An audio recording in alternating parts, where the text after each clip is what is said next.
When it comes to verbs in Latin, they usually all follow the same pattern. But today I want to talk about two specific ones that seem to be a bit irregular, and they're important to talk about because of how common they are. And these are the verbs esse, meaning to be, and posse, which is to be able. You'll notice I use the to in front of it, as if it's an infinitive, because despite the fact that they end with an se, these are in fact the infinitive forms of the word. So let's go ahead and take a look on what they look like. Now, let's look at the present tense. You have probably seen these in your Latin 1 class.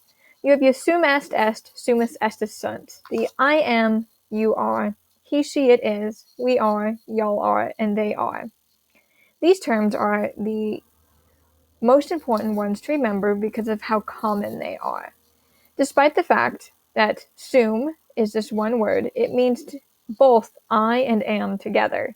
Even though the I is not present, sum itself means I am, because in Latin, your subject is attached to your verb. Now, the most interesting one is the imperfect tense, and I particularly like eram, irasidat, iramus, iratus, irant. These are, just like the present tense, end with the same endings of m, s, t, mus, tis, unt. They're not out of the ordinary, they still follow the same rules. But now we just have the endings was, were, and so on and so forth. Now, I want to help you remember this because you'll notice that all of these have the letter A in it. A, and A. So when I'm in this A form, like if I see eram, so does was. They have this matching A. So I will always remember eram was the was one because they keep the A. Let's go to the future form and the last form. Just like the other form, it follows the same endings of o, s, t, mus, tis, unt. But these ones will say will.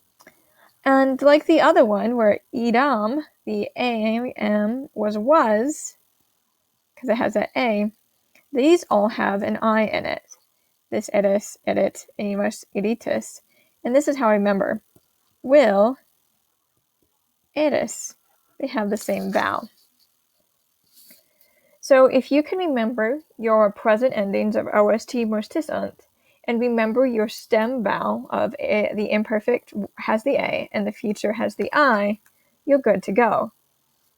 So let's go on and talk about the one that is most commonly forgot about.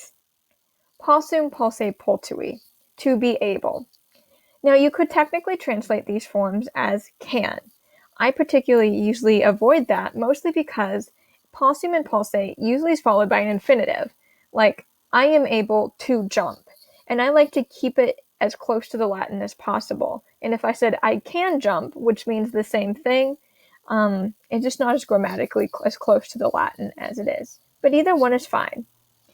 Now, if you remembered and took note of your forms of sum, you'll notice that the word sum is in here. You'll actually notice that all the forms of sum are actually in the forms of to be able, because it literally means am, right? And then you have a prefix pulse or pot if it's if it is followed by a vowel.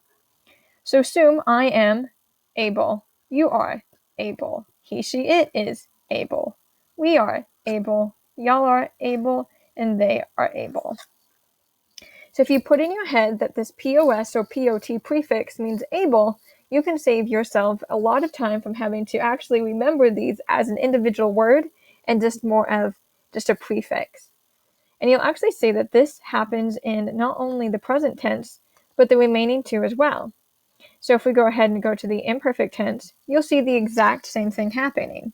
Where you'll see eram, iras, irat, iramus, iratus, irant, followed by a prefix of able.